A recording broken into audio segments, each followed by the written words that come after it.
Hello and welcome to this episode of Cosmic Crow Tarot. We've met the biblical tarot already. I've talked about this and shared this deck with you a few weeks ago, and it's one of the most beautiful decks in my entire collection. It combines the stories of the Bible with illustrations for the tarot cards, and the illustrations are just like nothing else. They're absolutely gorgeous. I love this deck. Whether you follow that religion, whether you believe in that stuff or not, it's still a fantastic deck to have. And if you don't read tarot cards and you just love the stories and follow the path in the Bible, then these bring those stories to life with the different illustrations. I cannot recommend this deck enough. It's absolutely gorgeous. But we've seen this deck, like I said, so we're going to set this deck aside. I'm just going to set it there for a minute and share what this video is really about. Today, I introduce you to the Biblical Tarot Shadows of the Soul deck. Now, this is very much about shadow work. It's about finding that path within, illuminating that path within, just like it says right there. Finding that light, finding that star that lives within all of us. You've got the three wise men right here with the Bethlehem star. I believe that's what it was called, as they go in search of Jesus. And it's just such an amazing, amazing idea for a tarot deck, for that story and everything. And it's very much based on the same illustrations as this. It's just helping us face that darkness within and finding that light within. Shadow work is so important when it comes to feeling whole and complete within ourselves. And that's what this is about. And I'm so excited to get to work with this. I'm definitely going to start trying to face that shadow within me. We all have them. We all have that darkness. We all have that thing in our lives, or things, multiple things in our lives that we don't necessarily want to face because it's too dark, too negative, and well, we can't feel whole and complete. We can't love who we are if we don't face this darkness. Now, this book, this guidebook, I don't even know if you can call it a guidebook. It's the Shadow Work with the Biblical Tarot Shadows of the Soul deck. It's made perfectly for this deck. I think you have to buy it separately, but to do that inner work, it's so worth it. You've got the information back here on the back, and it's a step into the light of transformation. What if the answers you seek, the healing you long for, and the growth you desire have been hidden away within the shadows all along? Illuminating the path within is your invitation to embark on a sacred journey, a journey to uncover the unseen, confront the unspoken, and embrace the divine light waiting within you. This book is more than a guide. It is a key to unlocking the profound wisdom of the Biblical Tarot, Shadows of the Soul. Each page leads you deeper into understanding your inner world, offering the clarity and courage to break free from the chains of old habits, pains, and limiting beliefs. As you align with the divine patterns revealed in the cards, you will discover how to make choices that honor your growth and spirit. Through this journey, you will not only heal, but transform. The shadows that once weighed you down will become the foundation of your strength. The light you uncover will not only illuminate your path, but also shine brightly for others. Like the magician who commands the forces of nature, or the alchemist who turns base substance into gold, you will embody the power to create, to inspire, and to radiate divine light into the world. This is your time. Step out of the shadows and into your divine purpose. The world is waiting for your light. I feel so empowered just reading those words on the back, and I'm so beyond excited to start working with this deck. I'm just going to flip through here and show you some of the pages. There's artwork and stuff in here, but not a lot. There you see the Empress, and it's got the Empress, Mary, Mother of Jesus right there, and all of her information. Just look how much information they give you about this deck. There's the keywords for upright. There's the keywords for reversed. The meanings for upright, the meanings for reversed. And it's got 2 pages for every single one.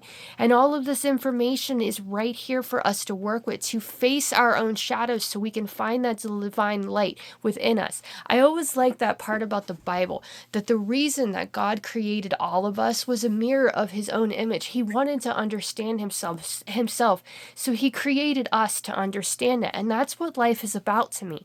It's about finding that light within, understanding our own selves. And when we understand ourselves, we can help bring the light to others. We can help them understand themselves. So it's this beautiful communication, this beautiful partnership that we have. When we find that light within ourselves, we can help others find their lights. let's get into this deck now and see what we're working with. As far as I know, the illustrations on this are very much the illustrations that are on the regular biblical tarot. You know, they're not colorful, but as we face that darkness within, you know, there's not a lot of color there either. It's like a rainstorm or a thunderstorm or something like that, like where it gets so dark, but then when the light starts coming through and everything, you get those rainbows. And that's what makes it worth facing all of that darkness. We have to make it through that rain, make it through that thunderstorm within in order to find that light that's waiting at the end of the tunnel. Got the deck right here. Oh, goodness. Like, look at the sides of this, like the silver and everything right there. Look at this light. I don't know if I can do that again. How it caught the sunlight right there and it just shines and everything. Like, wow. Just look at the backs and everything. I'm in love already, and I haven't even turned the deck over. You've got that beautiful, beautiful silver gilded edges right there. You've got the box right there that's got the silver and everything, and the Star of Bethlehem right there, and the backs. The backs are very much, hold on. Well, I'm just going to show you. That's the best way to do it, I think. I'm going to set this aside because it's really big, and set this stuff aside, and we're going to look at the box really fast. And it says Freud's iceberg theory. So we've got Sigmund Freud energy psychiatry here. Conscious is thoughts and perception. And that's just the tip. Can you see that right there? The tip of the iceberg. Yeah, I know it's kind of dark right there. But I promise you, if you can't, there, you can kind of see it there. It all wants to shine and be shiny. But there, the conscious only has two things right there. The subconscious has the memories, the knowledge, the fear, the trauma, the shame, the guilt, and the violence. And God is light. In him, there is no darkness at all. So it reminds us to find that light within. Dive deep into that ocean of emotion and find that light so we can bring it up to the surface to fly free from the sadness and the pain and the darkness that wants to hold us back. Got the little guidebook right here. Got that information so you can take that with you on the go if you don't want to take that big book with you or you don't want to get that big book. So then I'm going to show you the backs of the biblical tarot so you can see just how similar they are, but how we've got the dark and the light right here. Set that aside. There, like you see right there. They're so similar, but they're their own unique things. It's like light and dark, or dark and light, because I pointed to the wrong ones.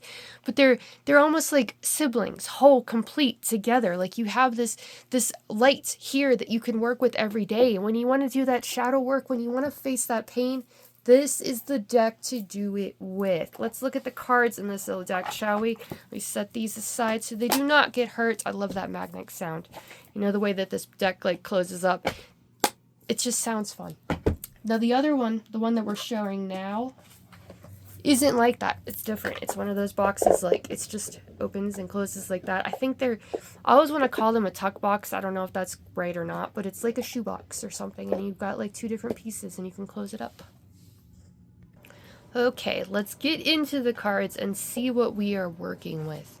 We've got the thank you card on top right here. You know, thank you for your purchase. Is there two cards right here? It feels like there's two. Maybe they're just that thick.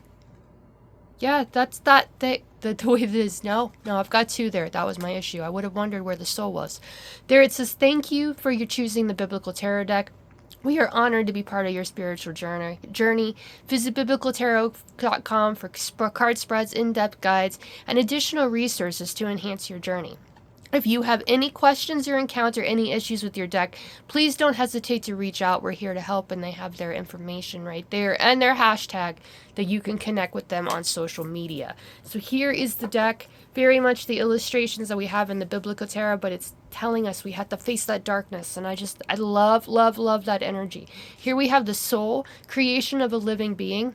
And it has the Bible verse right there. So you can like use this deck as well as the regular biblical, like the original Biblical Tarot, to like connect with your Bible more. Draw a card every single day and see what it wants to share with you. So there is the soul, the creation of a living being.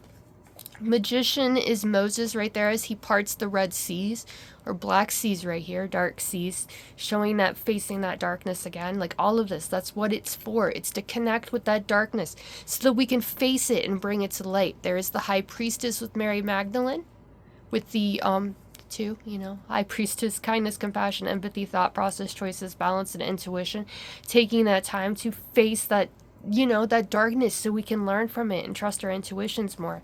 The Empress is the mother of Jesus, Mary right there. We have the Emperor is King Solomon. Now, I think I remember the story of King Solomon. Like, these women came to him. I think I have this correct. The women came to him with a baby, and they each wanted the baby, and one of them was like willing to cut the baby in half, and the other one wasn't. He knew that was the one that actually was the mother. So there is King Solomon as the emperor. The high priest is the Aaron, the brother of Moses. I didn't know Moses had a brother, so that's very interesting. I like how he's called the high priest instead of the hierophant, because it connects him back to the high priestess. Then it shows like that masculine and feminine energies coming together. The lovers is Adam and Eve right here, the first lovers, I suppose, right there. And there's the snake and everything in the Garden of Eden. The chariot is Pharaoh's pursuit, which is another Bible verse, and you have that Exodus 14 right there in the illustration. So it tells you like where the Bible verse is if you want to get that Bible open and check that story out. And you've got perfect illustration of the chariot, because it's the actual chariot. It's got like the Pharaoh right there, and he's racing his horses and everything. Next we have strength, and it's Daniel in the lion's den, and it has Daniel 6 right there with the lions, and he's sitting there and he's bringing that light. He's faced his darkness. I'm going to pretend those lions are alive and he didn't have to destroy them, and they're all enjoying each other's company. The hermit is John the Baptist right there with his lamb and his shepherd stuff and taking care of his flock right there in that illustration. The wheel of life, which is the wheel of fortune in this deck, is right here, and it's the cycles of life with that illustration, reminding us that everything in life is a cycle. These things that we have to face, this darkness we have to face, it is a cycle. When we overcome it, we have the knowledge we need to begin the next chapter of our stories. Justice is the 10 Commandments. You have that illustration right there. I love how this light just kind of seeps down into it, telling us like we can face that darkness. We can face our own darkness and find light within it. The hanged man is next, and it's Peter's crucifixion right there. I think he's the only one that was crucified that was hanging upside down, if I remember that story correctly. So very, very beautiful illustration right there, reminding us, to take time, have patience with this inner work, this shadow work, so we can find that light within. Death is the fourth horseman right there with that illustration. Beautiful again, dark, but so much light within it as well. Temperance follows death in the major arcana sequence. We have that illustration right there. New deck, so the cards are very much sticking together. If you notice me like boom, boom, with the cards, because that's a little bit of an issue. There is Temperance of Mary and Martha right there with the verse right there from the Bible. So beautiful again. The devil is right here. And I like how all the skulls, it's like a nod back to that high priestess. When we take those chains off, when we learn from those experiences, then we can trust our intuition so we won't get trapped by those things anymore. So I love that little, I don't know if that was intentional or it's just skulls or skulls, but it kind of reminds me of that illustration. Let's find it really quickly. Yes, see all those skulls right there? She's learned from them. And she's able to use that knowledge that she's experienced to make her life better.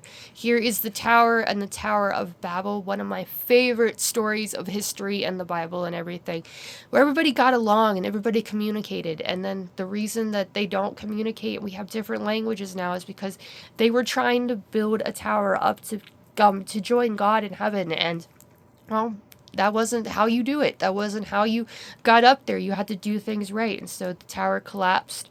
And then all the people had to go their separate ways because they couldn't understand each other anymore. 17, the star is the Star of Bethlehem right there, which is the absolute perfect illustration of the star or interpretation of the star, because it's the star we all know, right? So that is a beautiful illustration. The moon is Jacob's dream at Bethel, and you have that illustration right there with the stairway to heaven, perhaps, and all the angels coming down as he takes his rest and thinks of his dreams and his subconscious. The sun is the triumphal entry into Jerusalem with the donkey, and I believe that's Jesus on top of him. As he finds that day in the sun, he finds that joy, and other people are filled with joy as well. Judgment is the last judgment. That's the judgment we all think of, right? The one that's like ends all be all. And you've got judgment right there with the last judgment. And you've got the stairs again going up to that heaven. So facing our own darkness, judging ourselves fairly, that is the only way that we can lead ourselves to the world and find that success and wealth and the feelings of on top of the world. Dog had to say hello there for a second, so sorry about that. That was Willow. She says hi. Moving on, we had the world right there. We completed that. And then we actually have an extra card right here before we get to the minor arcana. Is there only one? Yeah, there's only one there, and it's the shadow. Jacob wrestles with God, and they're like facing that shadow, facing that darkness. We have to wrestle a little bit. I'm thinking, like, I'm seeing the illustration of the Two of Swords from the Deviant Moon Tarot, where it's got the like black and white, the two beings that are one soul, and they're actually conflicting with each other. So we have to face that shadow, face that darkness in order to find that light within. So I love this little connection there and adding that card. Ace of Candles is up next with Moses and the burning bush. So we've got the illustrations again from the biblical tarot, but it's like black and white. It's dark. It's got that light too, to find that darkness within, find that light that's within us. So beautiful again. Two of Candles or Two of Wands is right here with Elijah on Mount Carmel. Now I think of caramel, I'm thinking of the sauce that you put like on chocolate or mix with chocolate and stuff, like Carmelo bars. So not that kind of caramel, but you can pretend that it is up there, right? Mount Carmel. And then the Three of Candles or the Three of Wands, my favorite card in any tarot deck, is right here. And it's the Call of Abram. You've got that illustration right there. He's got that path ahead of him. Three of Wands energy. You made that choice. Did you eat the caramel or did you not eat the caramel? And then you go on that path and you start this path that you're passionate about. You face that darkness, you found the light, and now you can move forward. Four of Candles, celebrating that strong foundation that you're passionate about there. And you've got the ark brought to Jerusalem, and you had that beautiful illustration right there where everybody's happy and everybody's celebrating. Five of Candles is Joseph and his jealous brothers. And my mom told me this story when I was younger. Like, he didn't even know his power or who he was, and he was like shipped off to be a slave, and then it turned out that he was actually the leader, like, and his brothers who treated him badly and everything had to listen to him now. So that's awesome. Like, once you find that Five of Wands, conflict, immaturity, and things like that, when you find that light within, you can confidently stand in your power. Six of Candles or the Six of Wands, he's celebrating your victories, no matter how small they may be. And we have that illustration right there of the fall of Jericho. And this screams so many volumes of things that are going across the world right now. Because I believe it's Gaza and just the turmoil and the destruction, everything that's going on there. Like, if we can move past that, we can find that community, we can find that love for one another that we deserve, that the world deserves, then you can build this back up and have such a better time. Six of Candles, victory. That is definitely a victory I feel like we could all appreciate. Seven of Candles is David and Goliath right here with this illustration. Again, having to face that. Like, instead of the Seven of Candles or the Seven of Wands, where you have all those people standing there with their wands fighting against the one person on top, this is like that big facing that darkness, facing that fight within so we can overcome the obstacles that stand in our way. Eight of Candles or Eight of Wands is right here with Philip and the Ethiopian, and we have that illustration right there. And they're definitely moving swiftly, which goes right to the energy of the Eight of Wands. Nine of Wands, I always call this the feeling the need to look over your shoulder, waiting for the other shoe to drop. And you have that illustration there, and Satan tests Job. And that kind of shows, like, always testing us, always making us like question things. That's what causes that darkness within a lot of times. It's not our own fault. It's the things that we have to deal with in life. It's the voices of others, that darkness that just seems to creep in as we're living. So that kind of just really screams this illustration, and I'm loving this deck. And I'm gonna get my like a notebook out. I think I have like people like buy me journals and stuff because I love to write, and that I think I'm just gonna take one and just make it all about my shadow work and just use this deck and connect with it and use that guidebook and everything. It's perfect for it. I'll leave a link in the description below where you can purchase this deck if that's kind of calling to you and you want to do that as well. 10 of Candles, 10 of Realms, overwhelmed and overburdened. Jeremiah's burden, and you have that illustration right there. Jeremiah just looks like, you can see in his eyes right there. Can you see it right there? Just so much on his mind, so much of his story, so much darkness that he has to face and overcome. Page of Candles is Miriam's praise for God, and you have this illustration right there with her. There is a word for that, tambourine, with her tambourine and just feeling that joy and happiness. Beautiful illustration again. Knight of Candles is Joshua, and you have that illustration right there. He doesn't seem like, with the Ten of Wands, can I get to that really fast? Yeah, the Ten of Wands, they have very close similarities right there. but it's like he's tired. He's lived through so much. He's had so much darkness. He's almost ready to give up. And that's the energy of the 10 of Wands. And the Knight of Wands, he's ready for whatever life throws at him. You know, he's in his prime. He's young. He's ready to follow that fire wherever it might lead. And I noticed, I don't know if you can tell this on the illustration in the video, but there's actually like sparkles down here around that card. It's just kind of reminding you to shine that light and keep going and live a life that you're passionate about. Queen of Candles or Queen of Wands is Deborah right here, and the prophetess and leader. I think that's interesting because my mom's name is Deborah. She doesn't actually spell it that way, but it kind of reminds me of that passion that she has in with her, and that leader that she is in like her own life and in my life and everything. She's always in control. So that's a beautiful illustration right there. And then we have the King of Candles, and it's King David with his harp as he writes his stories of the experiences he's had in the past. Then we follow the candle suits or the wand suit with the chalices or cup suit. And I don't know if you've noticed this as I'm talking, my voice sounds a little bit different or weirder than usual. I'm fighting off allergies or a cold or something, so like my voice is just all like weird and scratchy. Coughing and the sneezing, you know, my friend called it the yucks, and I have to definitely think of that because it's just yucky and it's annoying. But hey, with the weather changing and spring in the air, I can see why it's occurring. It kind of occurs all the time. So thank you for bearing with me. We'll move forward. Ace of Chalices right there with the Samaritan woman at the well. Beautiful again. The Two of Chalices, the bond of David and Jonathan right there, them coming together, that emotionally fulfilling partnership.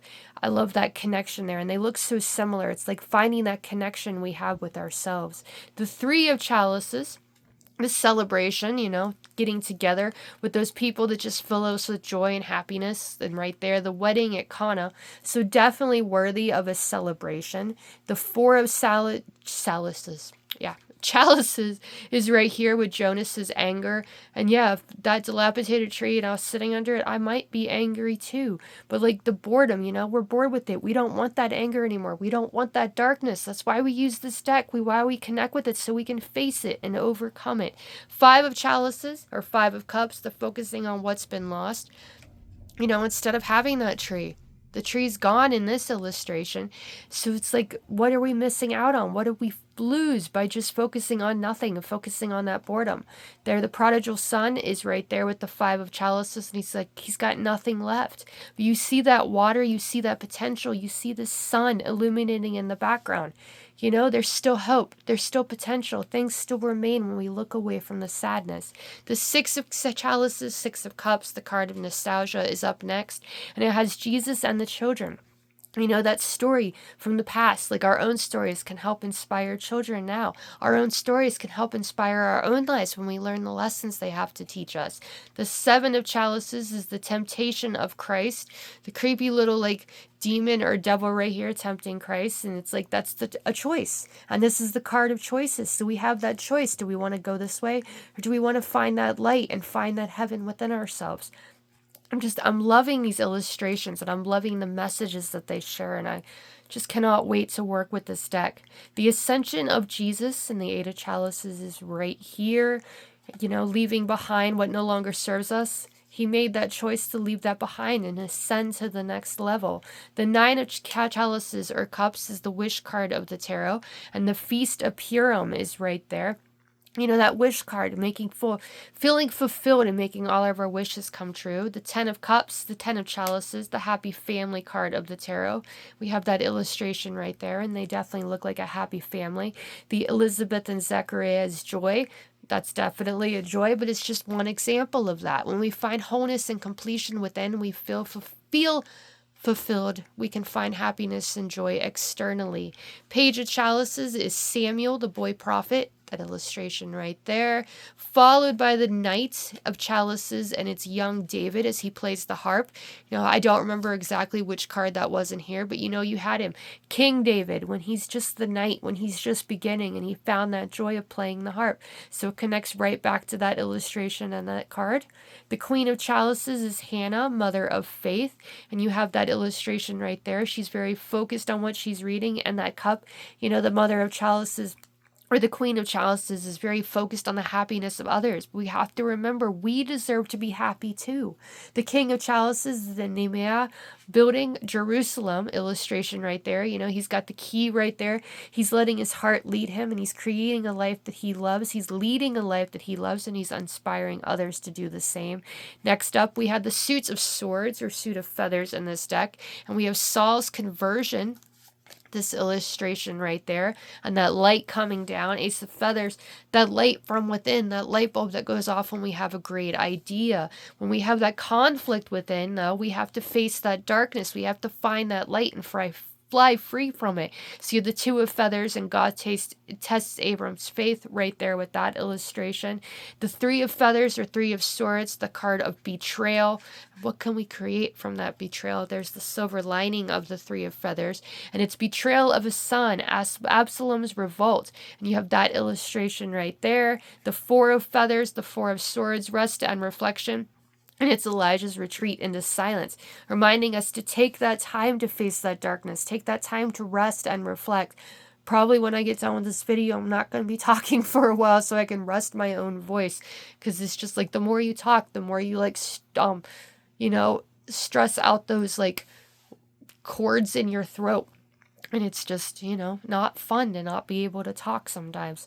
Well, not ever. If you do talking for a living, like you do with tarot readings and things like that, definitely not good when you can't talk. The Four of Feathers, like I said, Elijah's retreat into silence. Then we have the Five of Swords, the victim, or the victim card, as I like to call it, with King Saul's tragic downfall.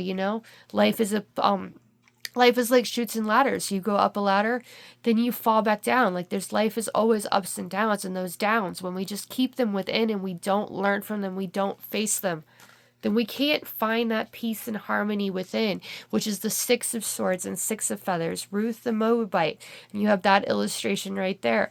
They found that, face that darkness, they learn from it, they feel like a victor again, and they find that light within. Seven of Feathers, the Seven of Swords, is the thief card of the tarot, and you have that illustration right there with Jacob the deceiver, finding that confidence within, stealing back that light. He has to face that darkness.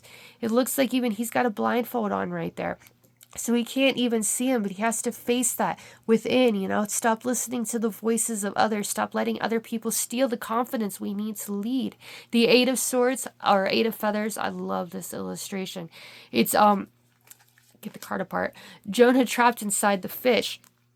Trapped inside our own emotions, our own negativity, prisoner of our own minds. We'll never find the light if we can't find that light within to free ourselves. The Nine of Feathers, or the Nine of Swords, lying awake at night, worrying about the next day, nightmares and anxiety and things like that. And Peter denies Jesus. When we deny that light, when we deny that light within, we deny the light that lives externally as well. We can't find that peace and harmony within. And then we might just want to give up, to lay down and die, which is the Ten of Feathers, the Ten of Swords.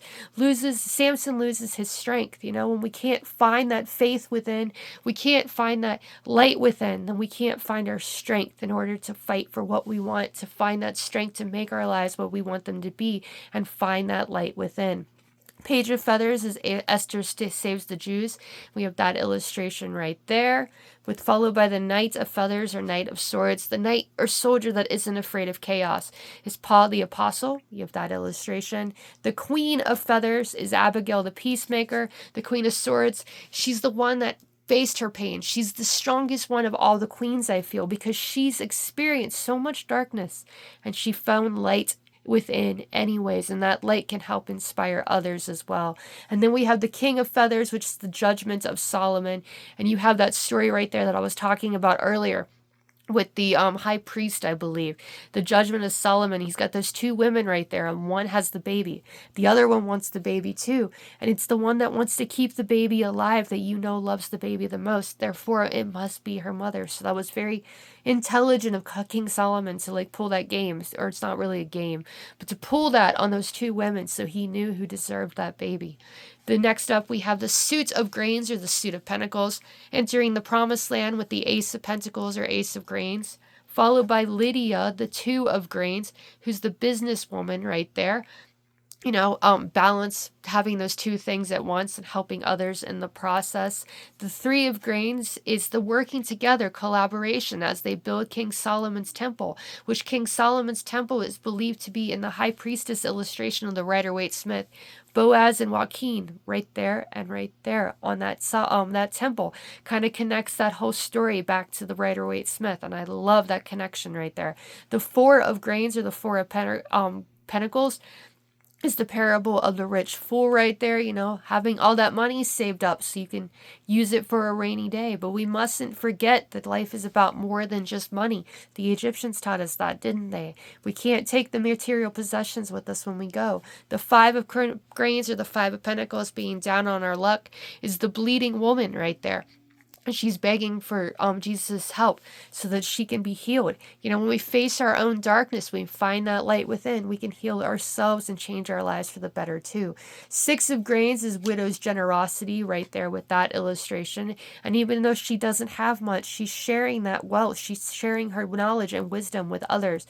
And then she finds that light and she has patience, which leads us to the Seven of Grains and the parable of the sower right there, reminding us that hard work and effort that we have put in to face that darkness and bring it to light can help us reap our rewards from what we sow. And it's a beautiful illustration. Again, the Eight of Grains, keep putting that work in. It's always going to be working. We're not always going to, even if we do the hard work and effort of that shadow work, it's going to be constantly, it's going to be always facing that, so we can learn that, because life is always about learning and growing, where I don't feel like we're ever really done learning all that we can. So that is the energy of the Eight of Grains and the craftsman, continue being that craftsman, continue that inner work so we can feel whole and complete in our lives and ascend to the next level. The Nine of Grains is the Queen of Sheba visits Solomon. There is that illustration as well. She's just beautiful. And that cat, I want a cat that big. I want my own pet panther. I mean, Dash does enough damage to my arms and everything. I don't need a cat that big, but still, it's just magical, isn't it? The Ten of Grains, or the Ten of Pentacles, I love those stars and everything. It reminds us that life is about so much more than what we can just see with our own eyes. We're connected to this. That's power that is around us, the generations that have come before us, the blood that flows through our veins. That is the energy I've always seen with the Ten of Grains. And it says God's promise to Abraham. It just kind of reminds us that we're not alone, even if we feel like we are sometimes. By finding that light within, we can connect with others as well. Then we have the Page of Grains right here with Priscilla teaching the teachers, those experiences that we have, those lessons that we've learned, that darkness that we face within and we bring it to light. We can help others, teach others how to do it as well. The Knight of Grains, the soldier that is not afraid of boring and mundane work, and that shadow work that we do, that can be boring and mundane at times. So it's important to do it. It's important to not lose sight on it so we can feel whole and complete in our lives. Proverbs 31 woman is the Queen of Grains right here. And it's a beautiful woman with her son or her daughter, kid, could be either way. And it's just absolutely beautiful. This entire deck, followed by and completed with the King of Grains and Joseph in charge. His deck is so perfect for finding that light and bringing us to that light within, for finding our connection to God and a higher power and our higher selves. And I love the silver and everything. It's just absolutely gorgeous. I am loving this. And I mean it. That's what I really want to do, is get one of those notebooks out, one of those journals, and do that shadow work. We have everything we need here. This giant guidebook can help you do it. Help you right there and help you find that light within and face that darkness within. So as always, I'm going to put the link down in the bottom, in the link below, so that you can purchase this deck and this guidebook for your own collection, so you can do that inner work as well. Take that out. I'll put that on top. Set this stuff back inside so you can keep it safe, so you can do that inner work and your shadow work. As always, if you want a reading with this deck or any of the decks in my collection, then feel free to comment on this video, message me on either of the socials, or book one directly on my website. All of that will be in the link in the description below. Again, I highly recommend this deck. It's absolutely gorgeous, and it's so amazing for that shadow work we were talking about. And this deck, the Biblical Tarot itself, the original, can't recommend this deck enough either. It's just absolutely incredible. It's one of a kind. I've never seen any decks quite like this. As always, I really want to thank you for watching. I hope you enjoyed. And again, please excuse my kind of weird raspy voice right now. springtime and pollen and all of that, it's kind of annoying. It definitely gets into the system. So I'm going to stop talking now. I thank you for watching. I hope you enjoyed, and I'll see you again in the next one.